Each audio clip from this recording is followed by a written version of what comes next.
गरौँ सबभन्दा पुरानो चर्मपत्रको केही हिस्सा मात्र छ कि जम्मा 5वटा 6वटा पदमा भएको कुराहरू मात्र यसमा छ, जुन यूहन्नाको सुसमाचारको कुराहरू हामीसँग भएको नयाँ करारको सबभन्दा पुरानो चर्मपत्र भनेको यही नै हो। त्यसपछि अर्को यो बोर्डमर पेप्रिया भनेर अघि हामीले हेरिहालौँ, यो 200 एडीतिर त्यही समयमा 200 एडीमै लेखिएको अहिलेसम्म सुरक्षित छ भन्न खोजेको, बुझ्नुभयो नि? त्यो फेरि यसको कपी गर्दै आएको भन्न खोजेको, त्यही यो इतिहासमा यो कुराहरू सुरक्षित रहेको हामी देख्न सक्छौँ। अहिले पनि हामी यसलाई हेर्न सक्छौँ। अनि जसमा लुका, यहुदा, पहिलो दोस्रो पत्रुस अनि यूहन्नाको सुसमाचारको अधिकांश खण्डहरू भएको हामी देख्छौँ। यो 5वटै पुस्तकको पुरै खण्डहरू यो चर्मपत्रमा छ। यो पनि अत्यन्तै पुरानो, लगभग 200 एडी। अनि अर्को छ कोडेक्स भ्याटिकनस भन्ने चर्मपत्र छ। यो चर्मपत्रको नाम हो, ओके, बुझ्नुभयो नि? चर्मपत्रको नाम हो, त्यतिखेरको चर्मपत्रलाई दिएको नाम हो। अब यो चर्मपत्र कम्तीमा पनि 325 एडीदेखि 350 एडीसम्म एडीमा लेखिएको चर्मपत्र आज पनि सुरक्षित छ। अब यसमा चाहिँ पुरै ग्रिक भाषाको नयाँ करार उपलब्ध छ, ओके। यो लगभग 325 देखि 350 मा एडीमा लेखिएको यो कोडेक्स भ्याटिकनस भन्ने जुन चर्मपत्र छ, जुन अहिले पनि सुरक्षित छ। अब यसमा चाहिँ पुरै नयाँ करारको सम्पूर्ण 27वटा पुस्तक नै भएको हामी देख्न सक्छौँ। र सँगै फेरि यसमा पुरानो करार पनि आधी जति छ, पुरानो करार पनि आधी जति छ। अनि यो भ्याटिकन लाइब्रेरीमा आज पनि सुरक्षित छ, ओके। भ्याटिकन लाइब्रेरीमा आज पनि सुरक्षित छ, त्यही भएर कसैले यसलाई इन्कार गर्न सक्दैनन्। यो भेटे उनीहरूले, अनि भेटेर यसलाई उनीहरूले आफैले मिति तोके होइन, उनीहरूले कसरी वैज्ञानिक तरिकाले ल्याबमा लगेर टेस्ट गरे यो कति वर्ष पुरानो हो। अनि यो कम्तीमा पनि यो 325 देखि 350 एडीसम्म को हो भनेर उनीहरू भनौँ निष्कर्षमा आए। यसमा पुरै नयाँ करार र पुरानो करारको केही हिस्साहरू भएको हामी देख्न सक्छौँ। यो चाहिँ अघि हामीले भेलेन भनेको थियो नि, छालाको उसमा लेखिएको भनेको थियो नि, अनि यो चाहिँ त्यसमा छ, छालाको चर्मपत्रहरूमा लेखिएको हामी पाउन सक्छौँ, जुन एउटा अत्यन्तै मजबुत कारण हो। त्यसपछि अर्को छ कोडेक्स साइनिटिकस। यो चाहिँ सिनाई पर्वतमा पाएको हुनाले यसलाई साइनिटिकस भनेर भनिएको छ। यसको मिति 340 एडीतिर लेखिएको हो भने। अब यो याद गरौँ, मैले बारम्बार भनेको छु, यो सेकुलर विद्वानहरू पनि यो डेटमा सहमत छ। सेकुलर भनेको जो बाइबलका विरोधीहरू हुन्, जो बाइबल विरुद्ध भनौँ न, जो विश्वासी होइनन्, जो विद्वान हुन्, उनीहरू पनि यो चाहिँ त्यो मितिको हो भनेर उनीहरूले पनि यसमा विश्वास गर्छन् र हो। अनि तर क्रिस्चियन विद्वानहरूले अध्ययन गर्दै जाँदाखेरि त त्योभन्दा नि पुरानो हुनसक्छ भनेर उनीहरूले भनिरहेको हामी पाउन सक्छौँ। अब यो कोडेक्स साइनिटिकस भनेको 340 एडीतिर लेखिएको हो, त्यतिखेर तयार पारिएको हो। यसमा पुरै नयाँ करार छ, यसमा पनि नयाँ करार पुरै छ। र त्यसपछि आधा जस्तो पुरानो करार छ, अनि आधा जस्तो पुरानो करार छ। र 1844 एडीमा यो पत्ता लगाइएको थियो, होइन, सिधै पर्वतको एउटा धर्मशालामा यो पत्ता लगाइएको थियो।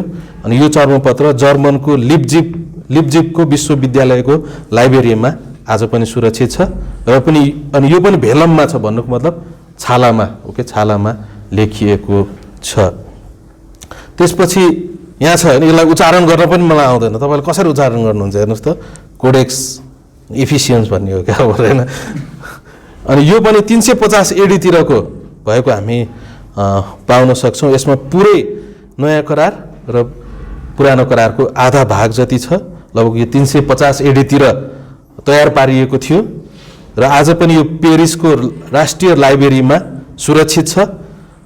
तर यसका केही अहिले चाहिँ यसको केही भनौँ यो चर्मपत्रमा केही क्षति पुगेको छ, यो बिस्तारै अलिकति कमजोर भइरहेको छ। उनीहरूले जतिसक्दो यसलाई भनौँ राख्ने प्रयास गरिरहेका छन्, तर समयले अनुसार यो कमजोर हुँदै गइरहेको छ। र पनि होइन आज पेरिसको लाइब्रेरीमा यो सुरक्षित छ। त्यसपछि कोडेक्स एलेक्जेन्ड्रियस भन्ने अर्को छ, जुन 450 एडीतिरको हो।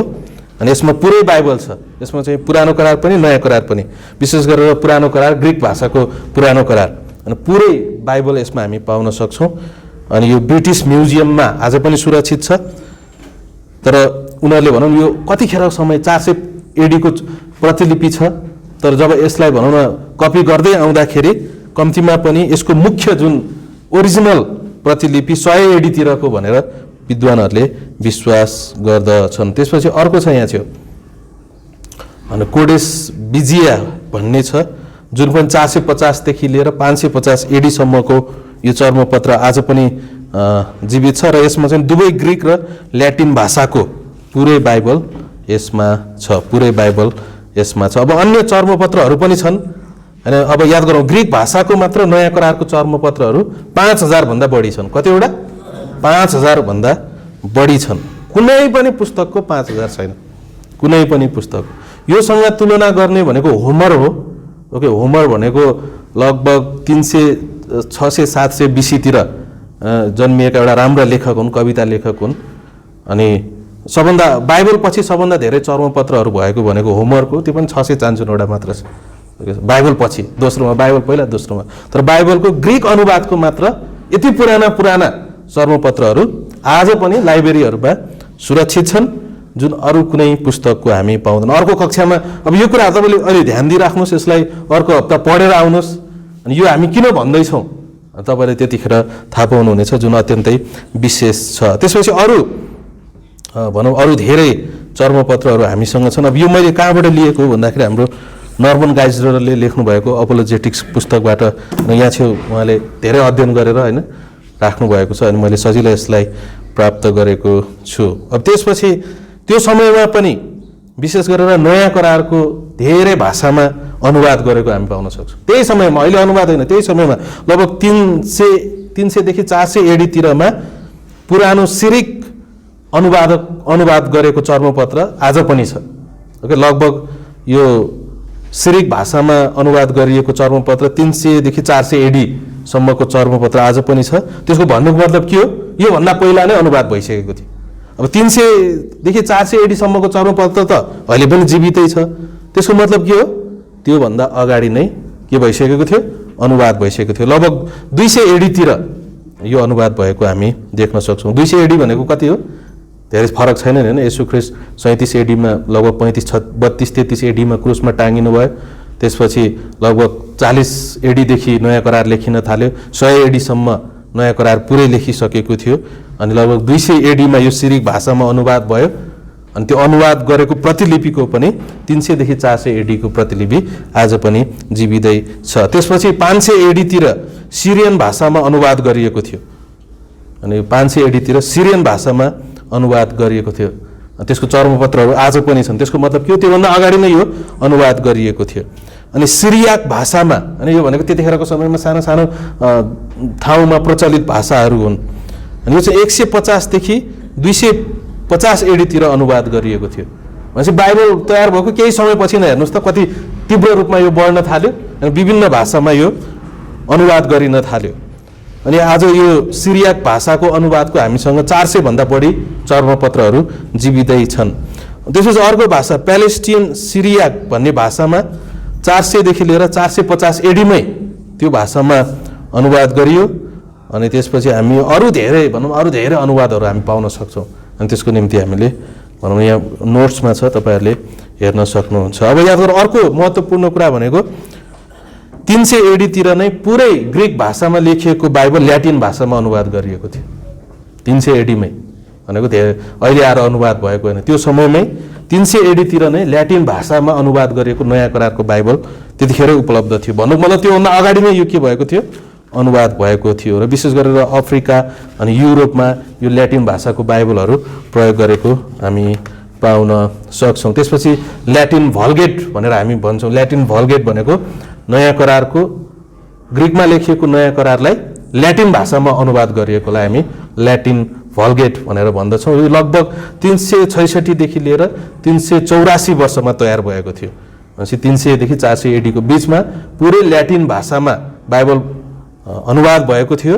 अनि त्यसको चर्मपत्रहरू आज पनि जीवित नै छ, आज पनि जीवित नै छ। त्यसपछि याद गरौँ, येशू ख्रीष्ट आउनुभन्दा 200 वर्ष अगाडि नै हिब्रू भाषामा लेखिएको पुरानो करारलाई ग्रिक भाषामा अनुवाद गरिसकिएको थियो भनेपछि त। अनि त्यसपछि लगभग 300 AD तिर आएर ल्याटिन भाषामा अनुवाद गरियो। अनि अहिले इङ्ग्लिसमा अनुवाद गर्दाखेरि उनीहरूले यही ग्रिकको अनि ल्याटिनको शब्दहरूलाई हेरेर उनीहरूले इङ्ग्लिसमा अनुवाद गरेको हामी पाउन सक्छौँ। अनि 1600 AD मा अनि KJV बाइबल तयार भएको हामी देख्न सक्छौँ। भनेपछि यति चाँडो हेर्नुहोस् त बाइबल संसारमा फैलिएको थियो। कुनै पनि पुस्तक छैन यति चाँडै। अब हामीसँग त ग्रिक भाषाको मात्र चर्मपत्र होइन कि ल्याटिन भाषाको पनि चर्मपत्र छ अनि अरू अरू भाषाको पनि चर्मपत्रहरू छ। ती सबै चर्मपत्रलाई जोड्ने हो भने 20,000 भन्दा बढी चर्मपत्रहरू छ।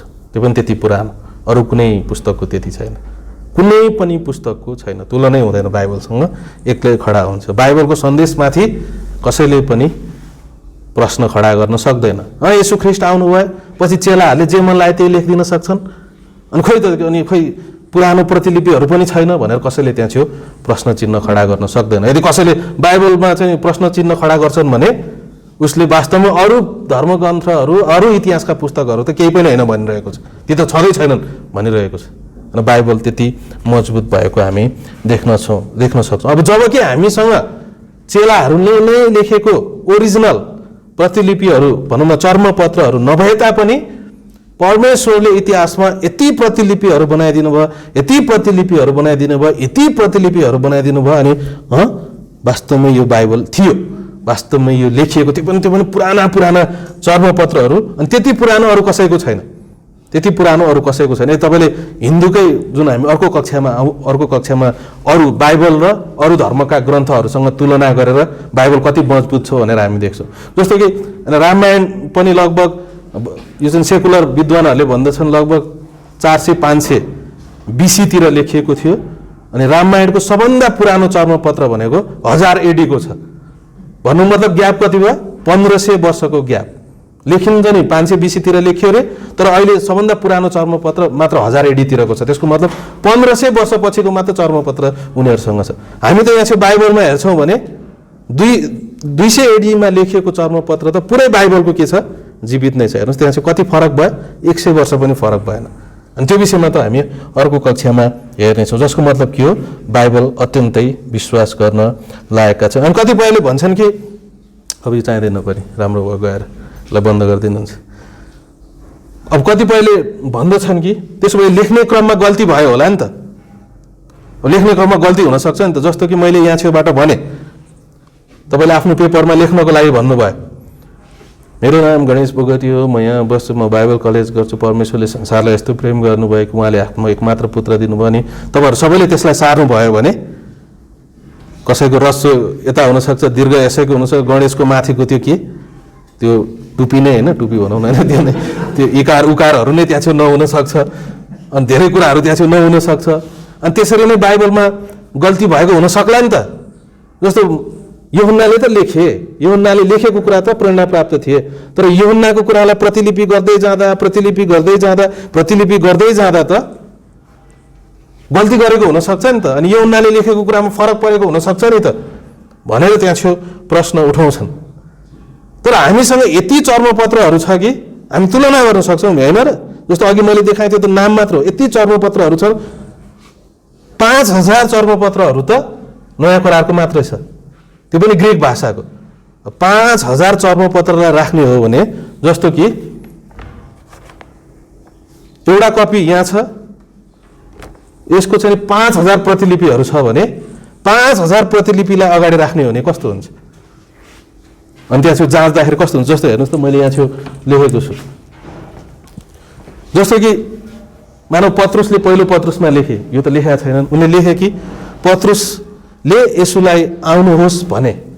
अनि यही कुरालाई एउटा अर्को भनौँ यो पुरानो हुँदै गयो, यो चर्मपत्र पुरानो हुँदै गयो, अनि पत्रुस पछिको अर्को विद्वानले लेखे, जसमा चाहिँ उनले के गरे, यो चाहिँ राम्रोसँग सारेनन्, पत्रुस भन्ने शब्द चाहिँ राम्रोसँग सारेनन्, अनि येशूलाई आउनुहोस् भने, होइन? त्यसपछि अर्को विद्वानले सारे, पत्रुसले येशूलाई यो आउनु भएछ नि के भयो? गल्ती गर्यो भने उनले लेख्न जानेन, अथवा लतपत्यो, मसी लतपत्यो, होइन, अथवा बिर्से लेख्न, होइन? अनि पत्रुसले येशूलाई भने। त्यसपछि अर्को विद्वानले सार्दाखेरि पत्रुसले येशूलाई आउनु भयो भने, अनि बुझेन नि त। त्यसपछि अर्कोले लेख्दाखेरि पत्रुसले आउनु होस् भनेर लेखे। तर सबैलाई मिलाउने हो भने यसको अर्थ लुक भाग्छ। यो मात्र पढ्यो भने पो हो यहाँ कहिले के येशूले आउनुहोस् त भने, तर यो के हो भन्ने हुन्छ। तर बाइबलको यति प्रतिलिपिहरू छन्, 5000 वटा प्रतिलिपिलाई राख्ने हो भने अर्थ स्पष्ट हुन्छ कि हुँदैन? अनि अब हामी यो सबैलाई हेर्छौँ भने थाहा पाउँछ कि थाहा पाउँदैन? वास्तवमा पत्रुसले येशूलाई आउनुहोस् भनेका थियो भने यो 4 वटा मात्र हेऱ्यो भने पनि हुन त यति यसरी गल्ती भएको छैन, यति ठुला ठुला गल्ती एकदम सानो सानो, तर हामी एउटा चर्मपत्र अर्को चर्मपत्रसँग तुलना गर्ने हो भने वास्तवमा त्यो अर्थ त गायब हुँदैन। जबकि हामीसँग ओरिजिनल छैन तर हामीसँग पुराना चर्मपत्रहरू धेरै भएको कारणले बाइबलको सन्देशमा कुनै त्रुटि छैन भनेर हामी के गर्न सक्छौँ? ढुक्क हुन सक्छौँ। ओके, ढुक्क हुन सक्छौँ। मैले भनेको बुझ्नुभयो? कतिजनाले बुझ्नुभयो? कतिजनाले बुझ्नु भन्नु के हो भनेर होइन? कहिलेकाहीँ के हो भनेपछि बाइबलमा गल्ती छ भनेर कसैले पनि औलाउन सक्दैनन्, हुँदैन। खालि त्यति धेरै चर्मपत्रहरू छ, त्यो पनि पुरानो। अनि एउटामा गल्ती देखियो भने, एउटामा एउटा हरफ बुझेन भने अर्को प्रतिलिपि त सुरक्षित छ, त्यसमा पनि बुझेन भने अर्को प्रतिलिपि त सुरक्षित छ। सबैले एकै ठाउँमा त गल्ती गर्दैनन् नि, गर्छन्। अनि यति धेरै छ कि अनि हामी थाहा पाउन सक्छौँ कि ए हो त 10 वटामा त अहिले हामी यहाँ छौँ, जम्मा 5 वटा तुलना गऱ्यौँ, हामीलाई थाहा भयो कि यो वाक्यले भन्न खोजेको के हो। त्यहाँ त 5000 वटा छन्, तुलना गऱ्यो भने थाहा हुँदैन? थाहा हुन्छ नि, होइन? भनेपछि बाइबलको सन्देश जस्तो कुरानको विषयमा, मुस्लिमहरूको कुरानको विषयमा हेर्नुहुन्छ भने कुरान एकचोटि सबै मोहम्मद मरेपछि कुरान सबै तहस नहस बनाइयो अनि त्यसपछि फेरि लेखियो।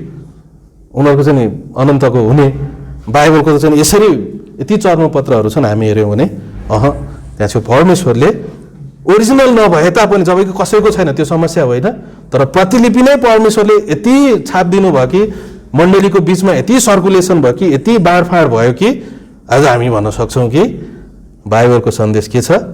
काहीँ केरिएको छैन, काहीँ मेटिएको छैन। एउटा चर्मपत्रमा अलिकति गल्ती जस्तो देखे तापनि अर्को चर्मपत्रमा त हामी के पाउँछौँ? स्पष्ट पाउँछौँ। अनि सबैसँग तुलना गरेर हेर्ने हो भने लगभग एउटा सेकुलर विद्वानहरूले बाइबल 99.99 प्योर छ। मतलब बाइबलको सन्देश यो प्रतिलिपि गर्ने क्रममा, अब हामी त भन्छौँ 100% होइन, तर उनीहरू त सेकुलर हो नि त होइन, संसारिक हो। उनीहरूले भन्छन् अरू पुस्तकहरूसँग तुलना गर्दाखेरि बाइबल 99.99 भनेपछि 0.01 मात्र शङ्कालु छ। त्यो भनेको ठुलो हो त होइन नि त होइन? उनीहरूले भनेका त्यो पनि।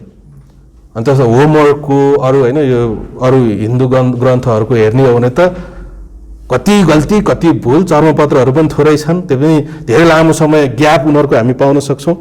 अनि यी इत्यादि कुराहरूले गर्दाखेरि बाइबल एउटै मात्र यस्तो पुस्तक हो जसमा हामी भर पर्न सक्दछौँ, जसमा हामी अत्यन्तै राम्रोसँग भर पर्न सक्दछौँ। जस्तो होमरको पुस्तक लगभग भनौँ न, होमर भन्ने व्यक्तिले भनौँ लेखेका पुस्तकहरू जस्तो इलाद होइन, ओडिस भन्ने उनले लगभग 600 देखि 800 BC-सम्म लेखेका पुस्तकहरू छन्। तर त्यसका चर्मपत्रहरूमा होइन हामी धेरै मिस्टेकहरू देख्न सक्छौँ। अनि त्यो चाहिँ फेरि विश्वविद्यालयमा पढाइन्छ, याद गर्नु त होमरले लेखेको, होमर भन्ने व्यक्तिले लेखेको पुस्तक उनले 600 देखि 800 BC-मा लेखे होइन, 800 देखि 600 BC-सम्म उनले लेखे। अनि उनको सबभन्दा पुरानो चर्मपत्र भनेको 300 AD-तिरको छ, त्यो पनि एउटा सानो खण्ड मात्र। पुरै खण्ड होमरले लेखेको पुस्तकको पुरै खण्ड 500 देखि 600 AD-सम्मको चर्मपत्र हामी पाउँछौँ। भन्नुको मतलब दुईटा बिचको ग्याप कति छ? 1000 वर्ष छ। त्यसमा चाहिँ कुनै मानिसले प्रश्न उठाउँदैनन्। अनि बाइबलको चाहिँ भनौँ न धेरै मानिसले प्रश्न उठाउँछन्, हामी भन्छौँ प्रमाणलाई हेर, होइन हामी भन्छौँ प्रमाणलाई हेर। अर्को एउटा नयाँ प्रश्न तपाईँलाई म दिन्छु जुन हामीले पढ्न जरुरी छ। कैनको पत्नी को थिइन्? कसैलाई थाहा छ?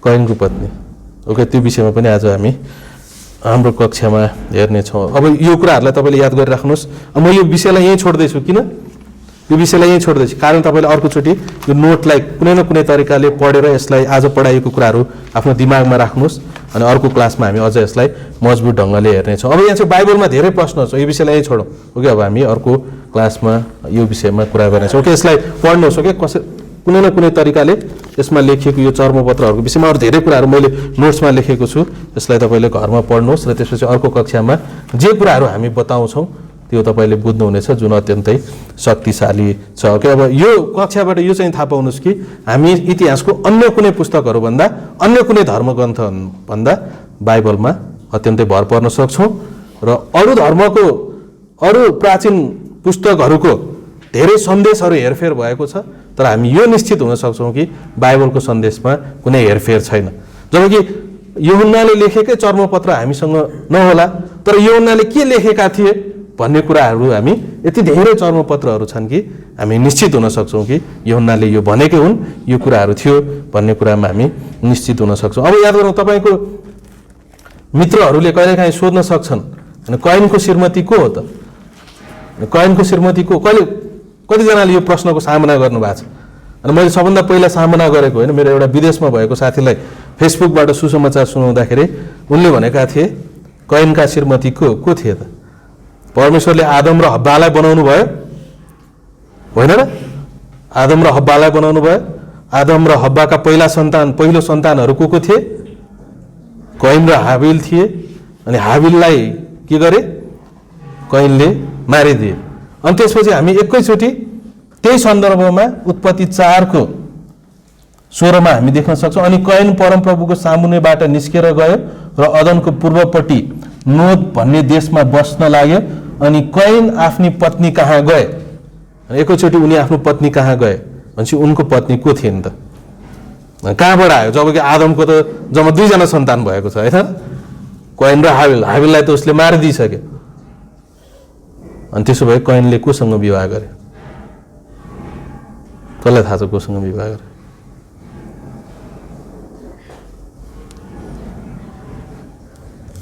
त्यसमा बाइबल गल्ती छ त? बाइबलमा त्रुटि छ त?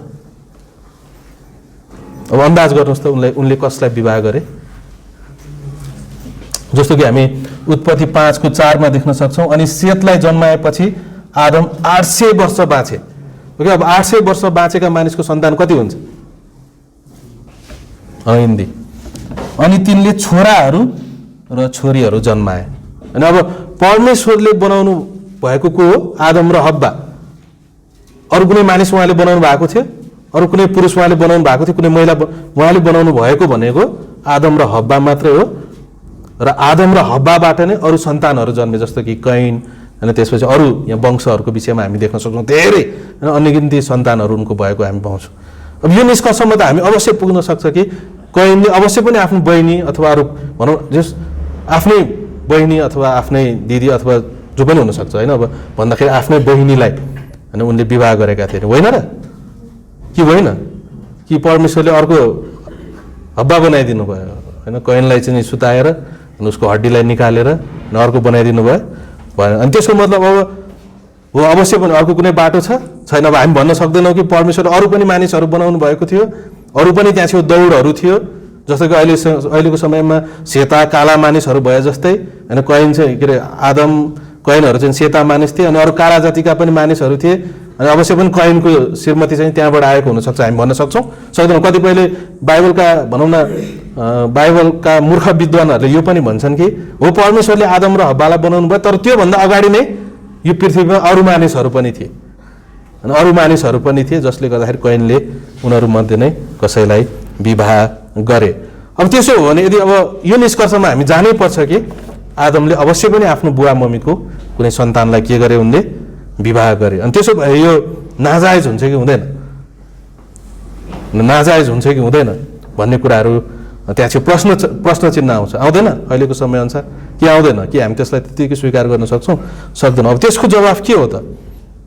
अवश्य पनि कैनको अर्को छनौट त्यहाँ छेउ थिएन। अवश्य पनि उसले आफ्नो आमा बुवाबाटै जन्मेको कुनै एक सन्तानलाई, स्त्रीलाई उनले त्यहाँ छेउ विवाह गरेको हामी देख्न सक्छौँ र त्यो हुनै पर्छ।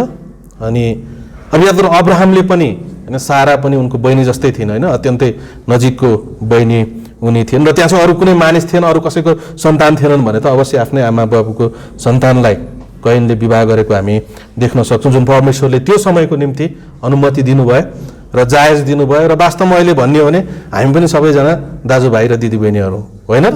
हामी सबै त्यही आदमकै सन्तान हौँ, त्यही नोहाकै सन्तान हौँ। अनि कुनै न कुनै तरिकाले हामी आफ्नै पास्टर स्यारोले एकचोटि विवाहको सन्देशमा भन्नुहुन्थ्यो, तिम्रो निम्ति यो संसारका सबै स्त्रीहरू बहिनी, आमा, दिदी, बहिनी। अनि उहाँले विवाहको समयमा पनि तिमी आफ्नो बहिनीसँग विवाह गर्दैछौ भनेर भन्नुभएको थियो। तिमी संसारको एउटै स्त्रीलाई मात्र श्रीमती भन्न सक्छौ, बाँकी सबैको हुन् दिदी बहिनी, आमा भाउजू अरू के भन्न सक्नुहुन्छ हैन, एउटै मात्र परमेश्वरले त्यहाँ छेउ दिनुभएको छ। अनि अवश्य पनि जब समय भनौँ न, जब जनसङ्ख्या वृद्धि हुँदै गयो, वृद्धि हुँदै गयो, वृद्धि हुँदै गयो, वृद्धि हुँदै गयो, वृद्धि हुँदै गयो, वृद्धि हुँदै गयो, अनि परमेश्वरले मूसालाई लेवी 18 अध्यायमा 20 अध्यायमा र अन्य खण्डहरूमा अबदेखि उसो तिमीहरूले आफ्नो सगोलको होइन हाड नाताको अथवा एउटै परिवारको सँग विवाह नगर्नु भनेर उहाँले भन्नुभयो। तर सुरुको अवस्थामा उहाँले अवश्य पनि त्यसलाई अनुमति दिनुभयो। अब त्यस्तो हो भने फेरि अर्को समस्या आउँछ। के हो थाहा छ अर्को समस्या?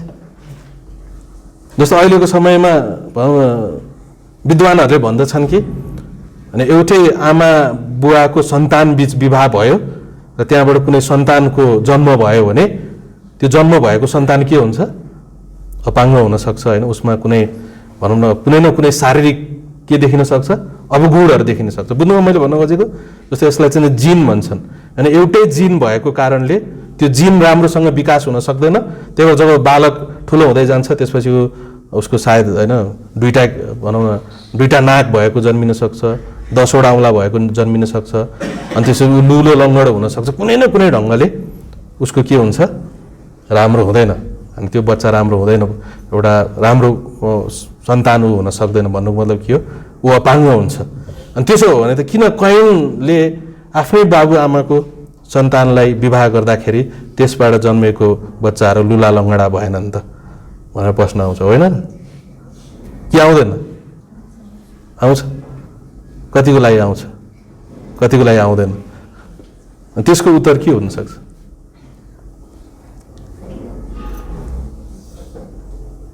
त्यसको जवाफ के हुनसक्छ? ल छिमेकीलाई सोध्नुहोस् त। अहिलेसम्मको पहिलो प्रश्न, कैनको श्रीमती को थिएन थाहा पाउनु भयो? दोस्रो प्रश्न, अनि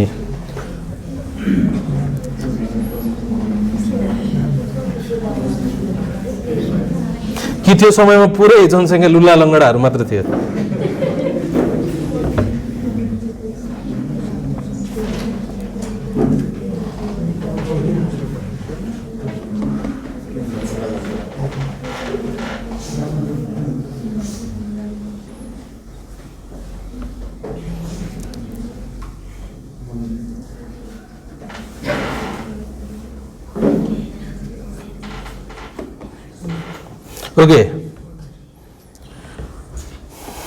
ओके, आदम र हव्वालाई परमेश्वरले के गर्नुभयो? बनाउनु भयो। कस्तो बनाउनु भयो?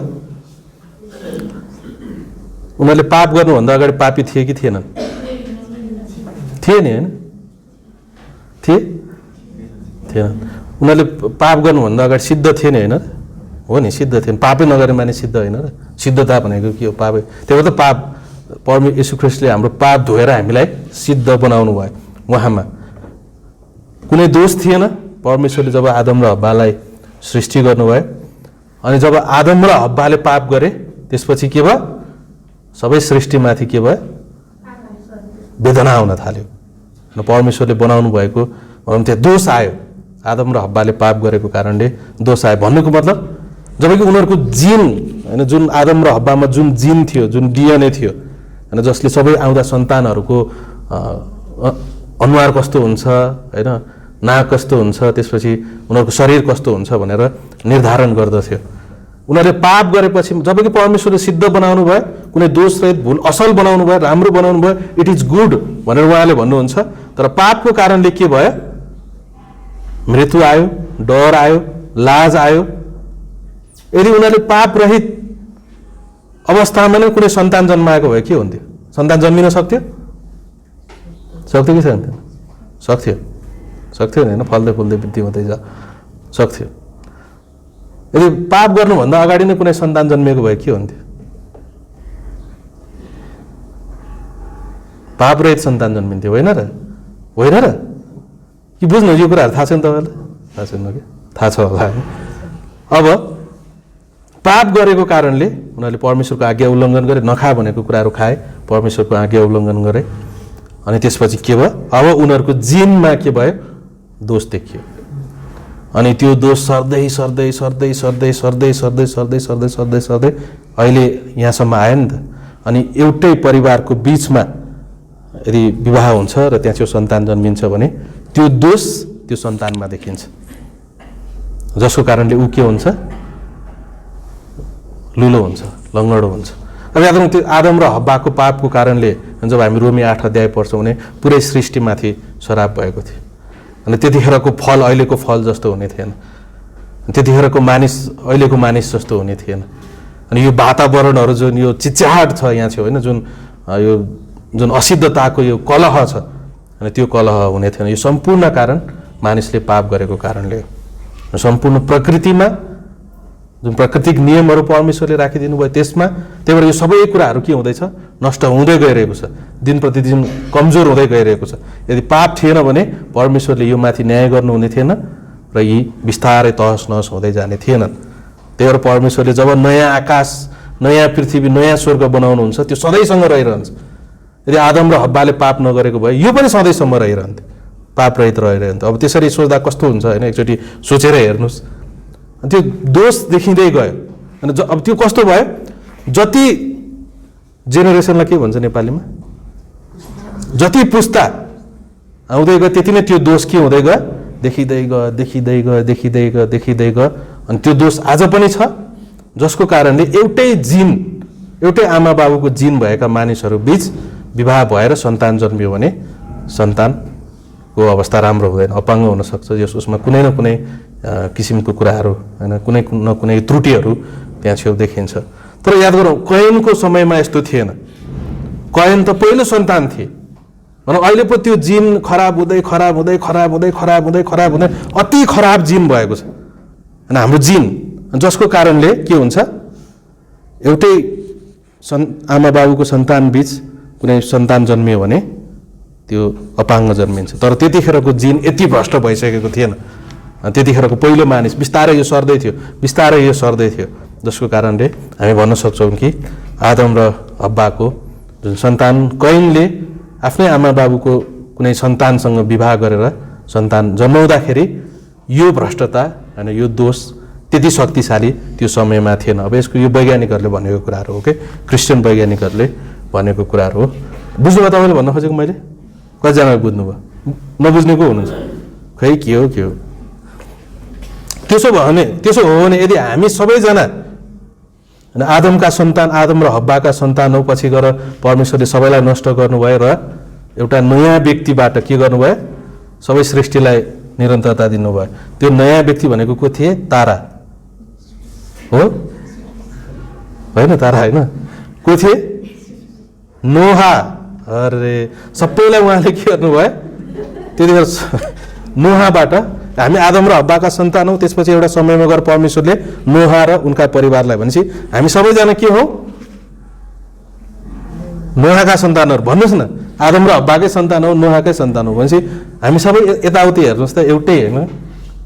हेर्नुहोस् त, जब कि एकअर्काको हाम्रो अनुहार मिल्दैन, त्यही नाक हो, त्यही आँखा हो, अनि त्यो अनुहार मिल्दैन नि होइन? र एउटै परमेश्वर कति बुद्धिमान हुनुहुन्छ होइन, उहाँले त्यसरी त्यो जिनलाई बनाउनु भएको छ कि कसैको अनुहार पनि एउटै हुँदैन। यतिसम्म कि जुम्ल्यामा पनि छुट्टिन्छ त्यहाँ। एकचोटि हाम्रो बम्बईमा एउटा पसलमा सामान किन्न गयौँ, जुम्ल्या दाजुभाइ हुनुहुँदो रहेछ। अनि एउटा मान्छे यताबाट छिर्यो, त्यही मान्छे यताबाट आउँछ। अनि हामी दुईजना साथी त्यहाँ तर्स्यौँ, तपाईँ भर्खर यताबाट जानुभयो भने 1 सेकेन्ड नि भएन यताबाट आउनुभयो, त्यो मेरो भाइ हो, हामी जुम्ल्या हौँ भनेर दुईजना राखेको, हामीले त छुट्याउनै सकेन। त्यसरी उहाँको आमा आउनुभयो, अनि उहाँले चाहिँ छुट्याउनु भयो, यो कान्छो जेठो हो भनेर। अनि आमालाई कसैले पनि झुक्काउन सक्दैन। अनि भन्नुको त्यहाँ फरक छ होइन, केही न केही त्यहाँ छेउ फरक छ। त्यसो हो भने अब किन मानिसहरू, अफ्रिकाका मानिसहरू काला भयो त? किन हामी होइन यहाँ पनि होइन, कोही काला छौँ म जस्तो होइन, कोही गोरो हुनुहुन्छ म जस्तै होइन, भन्न खोजेको के हो? होइन, हामी एसियनहरू अलिक फरक छौँ, अमेरिकनहरू फरक छन् होइन, यसो हेर्दाखेरि पनि के हो भने जस्तो मान्छे नै होइन जस्तो देखिन्छ। कसरी यो भयो त?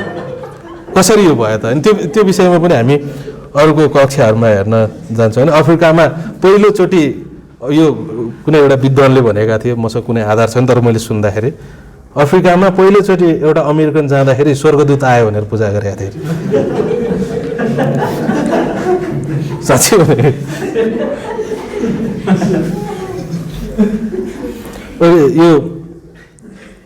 यो चाहिँ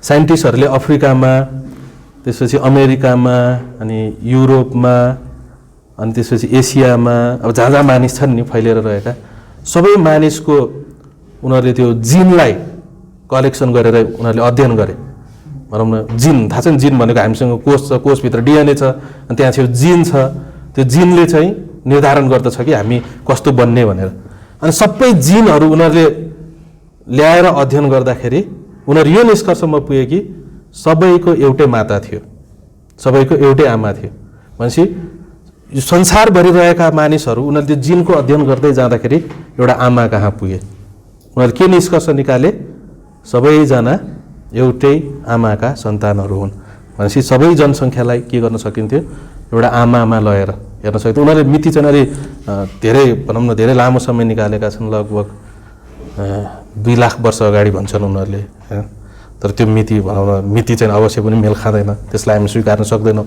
तर जे भन्नु उनीहरूको यो निष्कर्ष चाहिँ ठिक हो कि हामी त्यो भन्न सक्छौँ एउटै मातासँग के गर्न सकिन्थ्यो प्रयास गर्न सकिन्थ्यो भनेपछि हामी एउटै सन्तान हौँ अनि त्यसको कुनै फरक छैन मात्र छालामा भएको बनावटले छालामा केही कुराहरू कमी भयो भने हामी गोरो हुँदै जान्छौँ केही कुराहरू बढी हो भने हामी अलिक कालो हुँदै जान्छौँ अझ त्योभन्दा पनि अरू क्लासमा हामी हेर्छौँ के हुन्छ त्योभन्दा पनि बढी हो भने के हुन्छ झन् कालो हुँदै जान्छ एकचोटि अनि यस्तो रमाइलोको लागि मात्र होइन एकचोटि म एउटा सेवाकाईमा हुँदाखेरि एउटा कालो अफ्रिकाबाट एउटा मिसनरी आउनु भएको छ अरे भनेर अनि कहिले पनि देखेको थिएन होइन अनि म हेर्न गएँ अनि हेर्न गएपछि जाम्मा भनेको अनि कोसीमा हुनुहुँदो रहेछ अनि उहाँ हुनुहुन्छ अफ्रिकाको मिसनरी यसो हेरेको अगाडि फर्केको कि पछाडि फर्केको होइन थाहा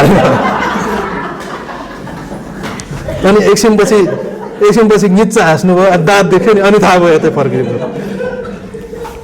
त्यस्तो हुन्छ हामी फरक छौँ भन्नुको मतलब होइन तर यदि हामी बाइबलले भनेअनुसार एउटै माता पिताका सन्तान हौँ र विज्ञानले पनि त्यो निष्कर्षमा पुगेको छ भने यो अद्भुत छ हैन यो अद्भुत छ त्यसको मतलब के हो हामी एउटै सन्तान हो अनि त्यहाँ छेउ धनी र गरिबको विभेद हुँदैन अब यदि हामी एउटै परमेश्वरले बनाउनु भएका सन्तानहरू को काला को गोरा हैन हामी बीचमा के छैन कुनै पनि फरक छैन परमेश्वरले त्यसरी बनाउनु भएको छ जुन चाहिँ एउटा के हो अद्भुत हैन अद्भुत कुराहरू हामी देख्न सक्छौँ भने हामी एउटै स्वरूपमा ओके बनाइएका मानिसहरू अब त्यही भएर हामी अहिलेको यो विज्ञानका मानिसहरू जो विकासवादमा विज्ञानको विरोधी हामी होइनौँ ओके विज्ञानमा हामी पनि विश्वास गर्छौँ धेरै ठुला वैज्ञानिकहरू विद्वान छन् वास्तवमा विज्ञान भनेकै विश्वासीहरूले क्रिस्चियनहरूले उत्पादन गरेका कुरा हुन् तर यो विकासवाद मानिसबाट बाँधेर आयो अनि करोडौँ अरबौँ वर्ष कुराहरू अनि बाहिर संसारमा यो प्रचलित भएको कारणले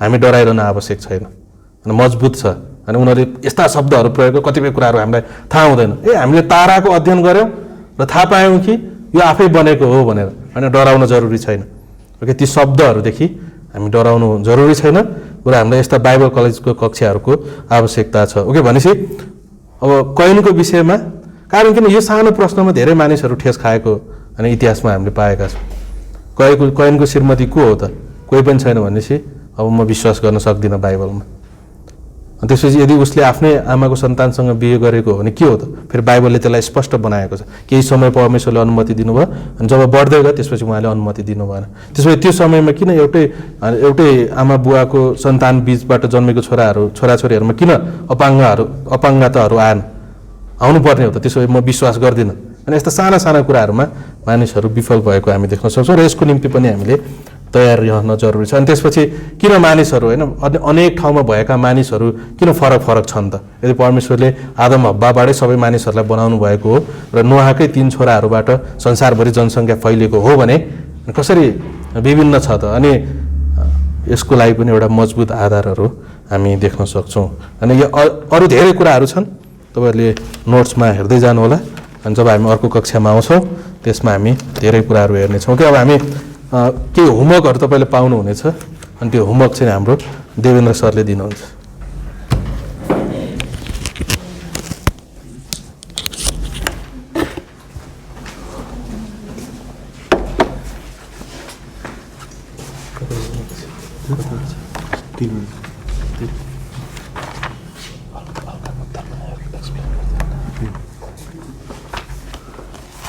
सबैलाई जय मसीह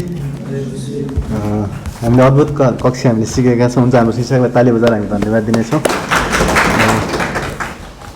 हुन्छ हामीले हेरेका थियौँ है, हामीले हेरेका थियौँ र जब बाइबल हामी सुरुमा हामी लेखिन्थ्यो भने चाहिँ कस्तोमा लेखिन्थ्यो अनि केमा लेखिन्थ्यो भनेर हामीले सिकिरहेका थियौँ है। त्यहाँनिर 4वटा कुराहरू हामीले हेरेका थियौँ। त्यो कुराहरू तपाईँले लेख्नुपर्नेछ, तपाईँले लेखेर ल्याउनु होला। हुन्छ, तपाईँहरूले लेखेर ल्याउनु होला। त्यहाँनिर हामी हेर्छौँ भने प्यापरस भन्ने त्यहाँनिर हामीले हेरेका थियौँ होइन। प्यापरस भन्ने त्यहाँनिर त्यो समयमा चाहिँ त्यो चाहिँ अलिक लामो समयसम्म टिक्दैन थियो भनेर भन्नुभएको थियो। त्यसको विषयमा हामीले कक्षामा सिकेका थियौँ र त्यसलाई पनि तपाईँहरूले चाहिँ लेखेर ल्याउन, त्यसलाई थोरै व्याख्या गरेर ल्याउनु होला। पहिलोमा त्यहाँनिर हाम्रो 4वटा छ, 4वटा मुख्यतया 4वटा थियो र तपाईँहरूले चाहिँ त्यसलाई चाहिँ लेखेर ल्याउनु होला। त्यसपछि अर्को रहेको छ चर्मपत्रको प्रतिलिपिहरू। चर्मपत्रको प्रतिलिपिहरू चाहिँ हामीले हेरेका थियौँ, लगभग 6वटा छ। 6वटा तपाईँले लेखेर ल्याउनु होला।